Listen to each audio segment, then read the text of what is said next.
অসমৰ যিমানখিনি এটা নামী দামী মানুহ আছে বিজেপিৰ চব আহি পৰি গৈছিল তাত চবেই চেষ্টা কৰিছিল কিন্তু নোৱাৰিলে আচলতে এইবাৰ কথাটো কি আছিল যোৰহাটত গোটেই অসমৰ মানুহৰ তাত চকু আছিল আৰু যোৰহাট এনেকুৱা এটা সমষ্টি হিচাপে এষ্টাব্লিছ হৈছিল যেন অসমীয়াৰ মান মৰ্যাদা ঐতিহ্য যোৰহাটতে নিহিত হৈ আছে তেনেকুৱা হিচাপে এটা যোৰহাট সমষ্টিটো মানে এষ্টাব্লিছ হৈ গৈছিলে কিন্তু সমস্যা ক'ত হ'ল মই এটা বিজেপিৰ মানুহ যোৰহাট আজি আমি লোকচান কৰিলোঁ 2019ত আমি জিকিছোঁ আৰু 2014ত মই নিজে গৌৰৱ গগৈ ডাঙৰীয়াৰ বিৰুদ্ধে মই ইয়াত কলিয়াবৰত প্ৰতিযোগিতা কৰিছিলোঁ য'ত বহুতো আমাৰ মানুহে বহুতে কৈ থাকে মাইনৰিটি ভোট আছিল আমি সেইকাৰণে মই হাৰিছিলোঁ 80,000 ভোটত মই হাৰিছিলোঁ গৌৰৱ গগৈ ডাঙৰীয়াৰ সৈতে 2014ত তেতিয়া মোদী ডাঙৰীয়া আমাৰ আৰম্ভ হৈছিলে ইমান ডাঙৰ ৱেভ নাছিল কিন্তু এইবাৰ যে হাৰিলে আমি বহুত দুখিত হৈছোঁ কিন্তু মই যিটো আগৰ পৰা চাই আছিলোঁ মই এটা ধাৰণা কৰিছিলোঁ যে এইবিলাক কথাইতো বিজেপিক হানি কৰিব মানে আপোনালোকে মানে বা নেমানে কোনোবাই মানে বা নেমানে there is always a feelings of upper Assam and lower Assam আমাৰ কালচাৰেলি আমি বেলেগ কথা বতাত বেলেগ ভাষা বেলেগ সদায় ডিফাৰেঞ্চটো আছে যেতিয়া আপাৰ আছামৰ এটা সমষ্টিত উজনি অসমৰ এটা গৰ্ভগৃহ যোৰহাট আৰু বেছি শিক্ষিত মানুহ যোৰহাটতে আছে তাত যেতিয়া আহি পেলাই লোৱাৰ আছামৰ বহু লোকে যেতিয়া সুস্থ যদি কেম্পেইন কৰিলে বেলেগ কথা আহি যেতিয়া অহংকাৰ মত্ত ধিক্কাৰ দিয়া তাচিল্য কৰা এনেকুৱা যেতিয়া ৰাজনীতি কৰে মোৰ তেতিয়াই সন্দেহ হৈছিল যে যোৰহাট এটা ডাঙৰ কিবা এটা হ'বলৈ গৈ আছে আৰু আমাৰ চালোঁ আমাৰ যিবিলাক যোৰহাট সমষ্টিৰ আমি যোৱাবাৰ আমি জিকিছোঁ আমাৰ বিধায়কো কম আছিল তেতিয়া সুশান্ত বৰগোহাঁই আমাৰ বিধায়ক নাছিল ৰূপজ্যোতি কৰ্মী আমাৰ বিধায়ক নাছিল তথাপিও আমি 80,000 ভোটত জিকিছিলোঁ যোৰহাট সমষ্টিত এইবাৰ কিন্তু 1 লাখতকৈ বেছি ভোটত আমি হাৰিলোঁ বা হাৰিবলৈ গৈ আছোঁ কিহৰ কাৰণে হাৰিলে বুলি কিহৰ কাৰণে সেইকাৰণে যে ফিলিংছটো উজনি অসম নামনি অসমৰ ফিলিংছটো সদায় থাকে আৰু ইয়াত দেখিলোঁ যে আমাৰ এজন নেতাও নাই আমাৰ উজনি অসমৰ নেতাক কাৰোবাক প্ৰাধান্য দিয়া দেখা নাই আহি পেলাই বাহিৰৰ পৰা আহি পেলাই ইয়াত আৰু তাচিল্য তুচ্ছ তাচিল্য আমাৰ কৈছোঁ নহয় আমাৰ শিক্ষিত ভোটাৰ বেছি আছে তুচ্ছ তাচিল্য সকলোৱে ভাল নাপায় আজি মই পৰিয়াল এটাৰ পৰা মই ওলাই গ'লোঁ গৈ পেলাই যদি পৰিয়ালটো গালি দিওঁ মোক কেতিয়াও একচেপ্ট নকৰে এতিয়া এনেকুৱা মানুহে গৌৰৱ গগৈ ডাঙৰীয়াক গালি পাৰিবলৈ ধৰিলে যিসকলে কালিলৈকে কেইবছৰমান আগলৈকে গৌৰৱ গগৈ ডাঙৰীয়াক হয়তো এয়াৰপৰ্টৰ পৰা আহিলেও আগবঢ়াই আনিবলৈ গৈছিল সেইটো মানুহে একচেপ্ট নকৰে সেইটো এটা কথা আৰু দ্বিতীয়তে যে কৰ্পৰেট ষ্টাইল এইবাৰ নিৰ্বাচনটো মই বিজেপি আমিতো আগতে যোৰহাটত মই অবজাৰ্ভাৰ আছিলোঁ কিবা আছিলোঁ কওঁ যে এইবাৰ কয় যে এইবাৰ কৰ্পৰেট ষ্টাইলত আমি নাজানো কি হ'ব আৰু বিজেপি কৰ্মীয়ে কয় কৰ্পৰেট ষ্টাইলত বোলে এই ইলেকশ্যনটো খেলা হৈছে সেই কৰ্পৰেট ষ্টাইলে বিজেপি মানে আমাৰ বিজেপিৰ কেনেকুৱা লাঠি লৈ হাফ পেণ্ট পিন্ধি প্ৰেক্টিছ কৰা এটা পাৰ্টি তাত কৰ্পৰেট ষ্টাইলটো নাহে নহয় সেই কৰ্পৰেট ষ্টাইলত মানুহখিনি ভোটাৰখিনি অফেণ্ডেড হৈ গ'ল যে কৰ্পৰেট ষ্টাইলত এটা ইলেকশ্যনটো খেলা হৈছে আৰু তাত মানে দেখা গৈছে যে আমাৰ লোকেল লিডাৰ্ছ নাই বাহিৰৰ লিডাৰ্ছ আৰু এটা কথা হ'ল কি ডাঙৰ মিটিং মই চাইছিলোঁ মই নিজে যিটো মই ভাবোঁ মই এতিয়া খুমটাই সমষ্টিত মই কেতিয়াও ডাঙৰ মিটিং নকৰোঁ সৰু সৰু ক'ৰবাত 100 ক'ৰবাত 200 ক'ৰবাত 50 ক'ৰবাত 20টা মানুহ ঘূৰি ফুৰিলোঁ তাতে লগ পালোঁ কিবা কৰিলোঁ যোৰহাট সমষ্টিত কি হ'ল আমাৰ যিখিনি ক'ৰ ভোটাৰ যিখিনি আমাৰ মূল মানুহ সেইখিনি আজি যোৰহাটত মিটিং কাইলৈ শিৱসাগৰ মিটিং কাইলৈ বোলে ডিমৌত মিটিং একেখিনি মানুহকে গাড়ী ভাড়া দি লৈ ফুৰিলে আৰু দেখালে যে চোৱা আজি আমাৰ মিটিঙত 2,000 মানুহ আজি আমাৰ মানুহ 5,000 মানুহ আজি আমাৰ মিটিঙত 3,000 মানুহ এই গৌৰৱ গগৈ মিটিঙত চোৱা 50টা 100টা 200টা কিন্তু সেইবিলাক দে ৱেৰ ফ্ৰেছ মেন আমাৰখিনি হ'ল একেখিনি মানুহকে একেখিনি কথাকে আমি কৈ থকা হ'ল আৰু এবাণ্ডেঞ্চ অফ লিডাৰ্ছ লিডাৰ মানে বেছি হৈ গ'ল। মোৰ এটা কথা মনত আছে, খুমটাত এবাৰ বাই ইলেকশ্যন হৈছিল, কংগ্ৰেছ গভৰ্ণমেণ্ট হৈ আছিল, প্ৰবীণ গগৈ ডাঙৰীয়াই নিৰ্বাচন খেলিছিলে বাই ইলেকশ্যন। তাৰ পাছত কৰ্মীবিলাক কৈছিল এই বেছি মন্ত্ৰীকাল আহি আমাক হৰুৱাই দিলে। ইমান মন্ত্ৰী আহিল, মন্ত্ৰী পিছে পিছে আমাৰ মেইন ৱৰ্কাৰ্ছবিলাক কি হ'ল, মন্ত্ৰীৰ পিছত গুচি যায়। কাৰোবাক চাকৰি লাগে, কাৰোবাক কিবা লাগে, কাৰোবাক কিবা লাগে, মন্ত্ৰীক আৰু মন্ত্ৰীয়ে যি ভাল পায় সেই কথাবিলাক কয় যে আমাৰ ছাৰ ইয়াত ঠিক আছে, সেইখিনি কথা হৈ গ'ল। কিন্তু গৌৰৱ গগৈ ডাঙৰীয়া কি সৰু সৰু সৰু সৰু সৰু এনেকৈ কভাৰ বেছি, জেগা কোনে বেছি কভাৰ কৰিলে সেইটো কথা আছে, যে বেছি স্থান কভাৰ কৰিলে গৌৰৱ গগৈ ডাঙৰীয়া। আমাৰ এই পাব্লিক বোলে আজি কিমান মানুহ হৈছে বোলে ইমান, আৰু আমাৰ মিটিংবিলাকত চাব যে 98% মহিলা থাকে। আমাৰ অফিচিয়েল এটা অৰ্ডাৰ দিয়া হয় যে SSG গোট চব আহিব লাগিব। আমাৰ BPM CPI এইবিলাক কিবা থাকে, DPM থাকে, কৈ দিয়ে যে চব মহিলা গোট আজি মিটিঙত থাকিবলৈ, চব আহি যায়, দেখে যে বা অ'কে। সেইকাৰণে এইবিলাক বহু ক্ষেত্ৰত কাৰণে গৈ পেলাই আজি আমি নিজে বেয়া পাইছোঁ যে আমাৰ ওচৰৰ সমষ্টি এটাত বিজেপি নাইকিয়া হৈ গ'ল। মানে বিজেপি হাৰিলে, যিটো সমষ্টিত আমি 2019ত আমি জিকিছোঁ। কোনো ডাঙৰ লিডাৰ অহা নাছিল, ইয়াতো মোদী ডাঙৰীয়াই মিটিং কৰিছিল, যোৰহাটত ডাঙৰ ষ্টেচু বনাইছিলে, পইচাৰ শুনামতে যে পইচাৰ পানী কৰি দিছিল। সেইকাৰণে গৌৰৱ গগৈ ডাঙৰীয়াৰ নিৰ্বাচনটোৱে মই আজি কংগ্ৰেচুলেট কৰিছোঁ তেখেতক, এই যে ফাইটাৰ। কি কাৰণে ইমান গোটেই আমাৰ অসমৰ যিমানখিনি এটা নামী দামী মানুহ আছে বিজেপিৰ, চব আহি পৰি গৈছিল তাত। চবেই চেষ্টা কৰিছিল কিন্তু নোৱাৰিলে। কিন্তু আমাৰ যিবিলাক আমাৰ লোকেল লিডাৰ্ছ আছিল সেইসকলক চাইডলাইন কৰি দিয়া হৈছিল। মানে গোটেই ইলেকশ্যনটো কি কৰ্পৰেট ষ্টাইল। আজি কৰ্পৰেটে বিজনেছত ওপৰলৈ গৈছে বেলেগ কথা, সেইটো কিন্তু নিৰ্বাচনত কৰ্পৰেট ষ্টাইল কৰিলে কেতিয়াও নচলে।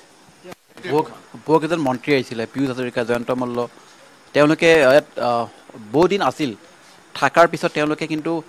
কৈছিল দম্বৰ মাৰি যে তেওঁলোকে জিকিবই। মই কৈছোঁ এই যে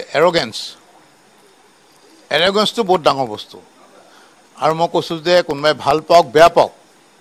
দেৰ is always a feelings of upper Assam and lower Assam. কাৰণ আমাৰ কালচাৰ নিমিলে, আমাৰ ভাষা নিমিলে, আমাৰ আদব কাইদা নিমিলে, সেই ফিলিংছটো আগৰ পৰাই আছে। আমি হোষ্টেলত থকা মানুহ, কলেজত হোষ্টেলত আছোঁ, গুৱাহাটীত ইউনিভাৰ্চিটিত হোষ্টেলত আছোঁ, তাত এটাই পলিটিক্স চলে যে আপাৰ আছাম লোৱাৰ আছাম। যেতিয়া আপাৰ আছামৰ মূল কেন্দ্ৰ যোৰহাটত আহি পেলাই দিগন্ত কলিতা, জয়ন্ত মল্ল ডাঙৰীয়া হাতৰ নিজা আহি পেলাই যেতিয়া তেওঁলোকে আহক, দে আৰ ৱেলকাম, শুদ্ধভাৱে যদি কেম্পেইন কৰিলহেঁতেন যে আমাৰ এইটো কাৰণত ভোট দিব লাগে। কিন্তু বোলে যি অহংকাৰ, মই 2 লাখত জিকিম, 3 লাখত জিকিম। ইভেন গৌৰৱ গগৈ দেউতাক যি তৰুণ গগৈ ডাঙৰীয়া, ভাল বেয়া মই সেইটো বিচাৰ কৰিবলৈ নাযাওঁ, কিন্তু তেখেত এজন যোৰহাটৰ চিফ মিনিষ্টাৰ আছিল, বহুতক হয়তো প্ৰত্যক্ষ পৰোক্ষভাৱে সহায় কৰিছিল। তেখেতকো যেতিয়া গালি পাৰিবলৈ আৰম্ভ কৰে তেতিয়া মানুহটো অশান্তিত হ'বই। সেইটো আমাৰ নিজৰ দুখত, মই এটা চামাৰাইজ কৰিম যে নিজৰ দুখত আমি যোৰহাট সমষ্টি হাৰিলোঁ। মই যিটো আজি ফেচবুকত দিছোঁ যে অভাৰড'জ অফ লিডাৰ্ছ, এৰগেঞ্চ, মানিৰ ওপৰত ডিপেণ্ড কৰিলোঁ যে পইচা দিলেই ভোট পাই যাম। আমাৰ ইমান ভিক্ষাৰী মানুহ নহয় নহয় যে পইচা দিলে ভোট দিম। চবতে প্ৰাইড আছে ন, we are living with pride. আমি উজনেশ্বৰ মানুহে স্বাভিমানী, আমি ল'ৰা ছোৱালী মানুহ নহয়। আমাৰ ইয়াত তেল আছে, চাহপাত আছে, কয়লা আছে, আমিতো ল'ৰা ছোৱালীক আমি চলাই আছোঁ। তো আমি ইমান প্ৰাইড থকা জাতি এটাক যে মাহেকে 1250 টকা দিছোঁ আমাক ভোট দিয়া, সেইটো কেতিয়াও নিদিয়ে। সেই প্ৰাইডত আঘাত কৰা হ'ল। কিন্তু নৰ্মেলি যদি ইলেকশ্যনটো খেলিলেহেঁতেন যে বাহিৰৰ পৰা কোনো নাই, নৰ্মেলি আগতে যিটো হৈছিল, আগতে যেনেকৈ আমাৰ পুৰণি নেতাসকলে যেতিয়া হৰুৱাইছিল, হাৰি গ'ল। এতিয়া আজি অলপ দিনৰ আগতে মানে পষ্ট দিছিলে যাতে মন্ত্ৰী জয়ন্ত মল্ল বৰুৱাৰ কথাৰ কাৰণে ভোট কমিছে, সেইটো হৈছে নিশ্চয়। সেইটো কি ক'ম, মইতো কৈছোঁৱেই, অকল ইয়াত বুলি নহয়, তেখেতৰ নলবাৰীত ভোট বাঢ়িব পাৰে নিজৰ সমষ্টি। কিন্তু এটা কথা, জয়ন্ত মল্ল ডাঙৰীয়াৰ বাহিৰে সকলোৱে জানে যে তেখেতৰ কথাই এবাৰ টিভিত ওলালে 1000মান ভোট কমে যিকোনো সমষ্টিত হ'ব পাৰে আজি আমাৰ বিজেপি লিড দেখিছে নাই গুৱাহাটীত আগতে কেনেকুৱা লিডত জিকে 3.5 লাখ 4 লাখ এনেকুৱা লিডত জিকে তেতিয়া ইমান ডাঙৰ ডাঙৰ লিডাৰ নাছিলে আমি 2014ত আমি 7টা আসন পাইছোঁ তে নাছিলে এই মাইগ্ৰেটৰী বাৰ্ডছ যিবিলাক পৰিভ্ৰমী চৰাই সেইটোৱে বিজেপিক খোকলা কৰি দিছে so' it is a time for introspection আমি সকলোৱে বিচাৰ কৰিব লাগিব দেই নহ'লে নহ'ব এতিয়া বিজেপি এজন সভাপতি এটা প্ৰৱেশ কৰিলে তেওঁ এই দিশসমূহ চোৱা চিতা কৰে নকৰে তেওঁৰ দায়িত্ব হ'ল নামত সভাপতি তেখেত মোৰ লগৰে বন্ধু পুৰণি মোৰ আমাৰ বহুতেই পুৰণি তেখেতৰ মুখখন দেখিলে গম পায় কিবা ভিউ আছে নেকি আজি চাওক গোটেই মানে কাজিৰঙা সমষ্টিত এই যিবিলাক য'ত য'ত ভোট কেন্দ্ৰ হৈছে তাৰ ইনচাৰ্জ পাইছে যে কাজিৰঙা সমষ্টিত ইনচাৰ্জ কোন কোন ভোট কেন্দ্ৰৰ তাত চব MLA নাম আছে মোৰ নাই কিন্তু মই আটাইতকৈ লিড দিছোঁ বা হেৰি দিছোঁ মোৰ নামটো কাটি দিছে আৰু তেখেতে হয়তো নাজানেই আই পিটি হিম মোৰ আচলতে তেখেতৰ ওপৰত পুতৌ জন্মে ভৱেশ কলিতা ডাঙৰীয়াৰ ওপৰত নামত সভাপতি সেইটো চবেই জানে মই কৈ দিছোঁ আই পিটি হিম হিমন্ত বিশ্ব শৰ্মাৰ প্ৰচাৰ চলাইছিলে যোৰহাটত তাৰ কোনো ভাল ফল নাপালে নেকি নাপালে ডেফিনেটলি নাপালে তেখেতক মই শুভাকাংক্ষী ডক্টৰ হিমন্ত বিশ্ব শৰ্মা ডাঙৰীয়া কিন্তু তেখেতৰ মেইন সমস্যাটো হ'ল যি চাৰিবেৰে থাকে যে তেখেতে যি ভাল পায় সেইটো কয় সেইকাৰণে ভাল পায় কিছুমান মানুহ থাকে যে মই শুনি এইটো ভাল পাওঁ মোক সেইটো ক'লেই ভাল পায় মোক যদি সুধিলে যে মৃণাল কেনেকুৱা পৰিছে মই কৈ দিলোঁহেঁতেন মোক নুসুধে ন কাৰণ মই কোৱাটো বেয়া পাব পাৰে কিন্তু আই ৰেচপেক্ট হিম মানে তেখেতৰ ইমান উদ্দীপনা আছে কাম কৰা হেৰি আছে আৰু মই আজিলৈকে যেতিয়ালৈকে মই নিমন্ত্ৰণ দিছোঁ যে খুমটাই এইটো কাৰণে আহে মোক প্ৰেছ কৰে কিন্তু তেখেতৰ চাৰিবেৰৰ মানুহখিনি আঁতৰাব লাগিব এনেকুৱা মানুহ আচলতে চাৰিওফালে ৰাখিব নালাগে যি মই ভাল পোৱা কথাটো মোক কয় যে মোক বেয়া পোৱা কথাটো কওক তেতিয়া মোৰ কাৰণে ভাল শুভাকাংক্ষী সেইবিলাক টেম্পৰাৰী শুভাকাংক্ষী যিবিলাকে যে মই যিটো কথা ক'লে ভাল পাম সেইটোকে যদি সদায় কৈ থাকে দে আৰ নট ৱেল ৰিচাৰ্চ সিহঁতে মানে বিপদত পেলাব 2026ত কি হ'ব বুলি ভাবে যদি এইদৰে চলি থাকে উজনি অসমৰ বেল্টত কি হ'ব বুলি ভাবে 2026ত যদি আমি বিজেপিয়ে যদি ইন্ট্ৰস্পেকশ্যন নকৰোঁ তেতিয়া 2026ত খুমটাই সমষ্টিত মোকতো ইমান দিলে ভাবিছিল চাগে টিকেট নিদিওঁৱেই টিকেট দিলেও মোৰ কাৰণে এটা ষ্ট্ৰাগল হ'ব যদি ভালকৈ আকৌ ৱেল অৰ্গেনাইজ নকৰে কাৰণ এই মাইগ্ৰেটৰী বাৰ্ডছ পৰিভ্ৰমী চৰাই যিটো মানে পৰিৱেশ গঢ়ি তোলা হ'ল যে যিমান কংগ্ৰেছত মানে বেছ নথকা মানুহ ইয়ালৈ আহি এটা বেছ তৈয়াৰ কৰা হ'ল সেইটো যদি হয় মই কৈছোঁ নহয় মোক বহুতে কয় যে বৰ পপুলাৰ MLA মই বহুত ফাইট কৰিব লাগিব এই পৰিৱেশ যদি থাকে এটা মাজে ওলাই থাকে ন বিজেপি পুৰণি বিজেপি পুৰণা বিজেপিত মই কোনো কণ্ট্ৰাডিকশ্যন নাই নতুন মানুহ আহিবই কিন্তু আমি উই শুড ইগন'ৰ দ্য লিডাৰ্ছ কোনোবা ডাঙৰ লিডাৰ আনিলোঁ আজি যোৰহাটত ৰাণা গোস্বামী আহিল আমি লিডাৰক গুৰুত্ব দিব নালাগে যে লিডাৰ আহিলে যে লগে লগে আজি মোৰ ইমান ভাল পায় সকলোৱে ইয়াত মই ক'ৰবাত গ'লেই চব নাযায় গুচি সকলোৱে নিজৰ নিজৰ যিমানে দুখীয়া হওক যিমানে হওক নিজৰ নিজৰ আইডিয়লজি থাকে কিন্তু পাৰ্টিত দেই মই কৈছোঁ মহিলা যে বহুতে কয় যে একদম খুমটাইত বহুত ডাঙৰ লিডাৰ ভাল হেৰি মই যদি আজি বিজেপিত ত্যাগ কৰোঁ মোৰ লগৰ 4-5টা মানুহ মোৰ লগত নাযায় আজি সেইকাৰণে এই লিডাৰ কেন্দ্ৰিকটো আমাৰ এনেকুৱা এটা পৰিৱেশ হৈ আছিল যে সকলো নিজে নিজে আহিছিল আমাক ভোটাৰখিনিয়ে জইন কৰিব লাগে লিডাৰৰ পাছত কোনো ভোটৰ নাথাকে আইডিয়লজিৰ পাছত ভোট থাকে আমি সেই যে আজি মই বিজেপি মই মৃণাল শইকীয়া মই ইমান ভোট পালোঁ সেইটো কথা নহয় যে মোক মৃণাল শইকীয়া বুলি ভোট দিছে মোৰ বিজেপি আইডিয়লজিৰ কাৰণে ভোট দিছে মই জইন ক'ত গুচি গ'লে যে গোটেইগাল হেৰকৈ গুচি যাব I can't believe I don't believe সেইটো হৈছে ৰাণা গোস্বামী দিহে ভাবিলে যে ৰাণা গোস্বামী যিমান কংগ্ৰেছত ভোট পাইছিল বিজেপিয়ে চব পাব পালেনে? এতিয়া আপুনি এইখিনি যিখিনি কথা কৈছে নিশ্চয় পাৰ্টি মজিয়াত ক'ব নিশ্চয় কথাখিনি সুধিলে ক'ম আজিকালি পাৰ্টি মজিয়াত কথা কোৱাৰ সুবিধাই নাই নহয় এটা সময় আছিল পাৰ্টি মজিয়াত সভাপতি চাওঁতে ভয় কৰি থাকে আজি কি ক'ব পাব্লিকে আজিকালি চব কাণৰ পেলাই পৰি থাকে ওপৰৰ পৰা যি ক'লে শুনিলে গুচি আহিল দলটোৰ প্ৰতি আনুগত্য আপোনাৰ নিশ্চয় আছে বিজেপিৰ প্ৰতি আনুগত্য আছে আমি 94ত মই ইউনিভাৰ্চিটি পাছ কৰি মোৰ ফেমিলি এটা বেকগ্ৰাউণ্ড আছে মই যদি এজিপিত জইন কৰিলোহেঁতেন 90 তেতিয়াই এম এল এ হ'ব পাৰিলোহেঁতেন এজিপি লিডাৰবিলাক সুধিব পাৰে তেতিয়াই এম এল এ হ'ব পাৰিলোহেঁতেন আইডিঅলজিৰ কাৰণে আহিলোঁ আৰু কেতিয়াও হোৱা নাছিল যে বিজেপি দিন জইন হ'ব মানে এনেকুৱা লেভেলত আহিব তেতিয়াই 94ত জইন কৰিছোঁ আপুনি ইউ কাণ্ট ইমাজিন 94ত আমাকতো হাঁহি যিসকলে হাঁহি তামাচা আমাক আমি এনেকুৱা আছিল যে আমি যেতিয়া প্ৰচেছনত যাওঁ 96ৰ হেৰিয়ে সেইফালৰ পৰা বেলেগ প্ৰচেছন আমি লুকাওঁ এতিয়া ইটিকিং কৰি যাব ন লুকাই দিওঁ কি কাৰণে আহিছোঁ আইডিঅলজি নহ'লে কেলৈ আহিম আমি অপৰচুনিষ্টিক পলিটিক্স নেখেলোঁ আমাৰ কি নাই পাৰ্চনেলি মোৰ কি নাই এটা ৱেল নন ফেমিলি মই মোৰ দেউতা ক্ষুদ্ৰ চাহ খেতিয়ক সন্থাৰ প্ৰতিষ্ঠাপক বাগান আছে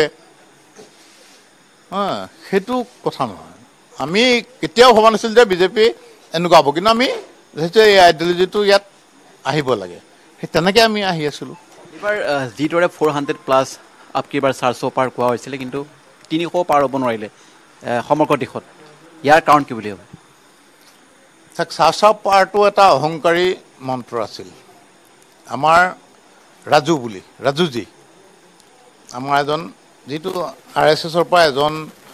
বিজেপিত এজন দিয়ে সাংগঠনিক সম্পাদক দিয়ে আমাৰ প্ৰথম তেখেত যেতিয়া গোলাঘাটত আহিছিল মই তেখেতৰ সেইটো কথা মনত আছে তেখেতে কৈছিল কিন্তু দেই যে অবকি বাৰ 400 বাৰ কভি মত বুলনা এই অহংকাৰ হগা কৈছিলে তেখেতে সেইবিলাকতো নাপাত্তা হৈ গ'ল পাছত অবকি বাৰ 400 বাৰ আমিও টুইটত দিবলগীয়া হয় RSSৰ কৰ্মীখিনিয়ে তাৰমানে আজিকালি গুৰুত্ব নোপোৱা হৈছে তেওঁলোকৰ যিখিনি বক্তব্য যিখিনি ভেলু দিব লাগে সেই ভেলু নাই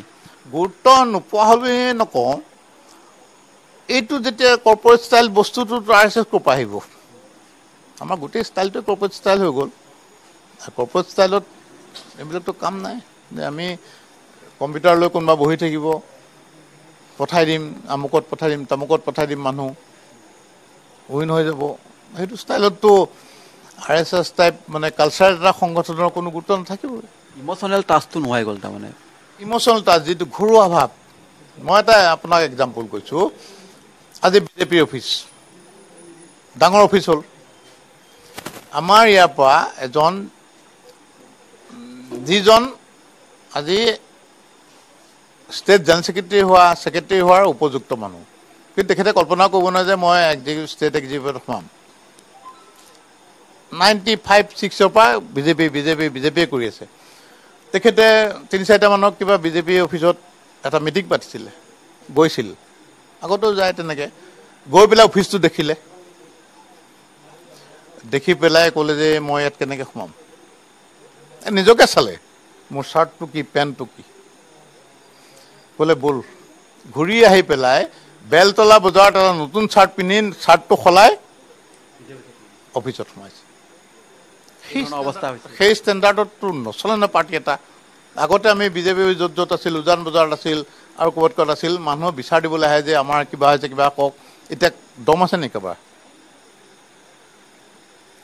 এনেকুৱা বিচাৰ দিবলৈ যাব ক'ত যাম কি কৰিম আমি আনইজি ফিল কৰোঁ ক'ত যাম ক'ত লগ কৰিম সেইজন মই কাৰ্যকৰ্তাই যেতিয়া মোক কৈছিল তেতিয়াই মনটা ভাবিছিল দেই বিজেপি কিন্তু যেতিয়া কমন মানুহে পাৰ্টি এজন ইমান ছিনিয়ৰ মানুহে যেতিয়া ভাবিলে যে মই বেলেগ চোলা এটা কিনি পেলাইহে মই যাওঁ তালৈ তাৰমানে এইটো কৰ্পৰেট অফিচ নহয় পাৰ্টি অফিচে পাৰ্টি অফিচত কোনোবা গেঞ্জি পিন্ধিও আহিব পাৰে কিবা পিন্ধিও আহিব পাৰে সেইবিলাক বহুত সাংঘাতিক আমাৰ ইণ্ট্ৰস্পেকশ্যন লাগিব দেই নহ'লে নহ'ব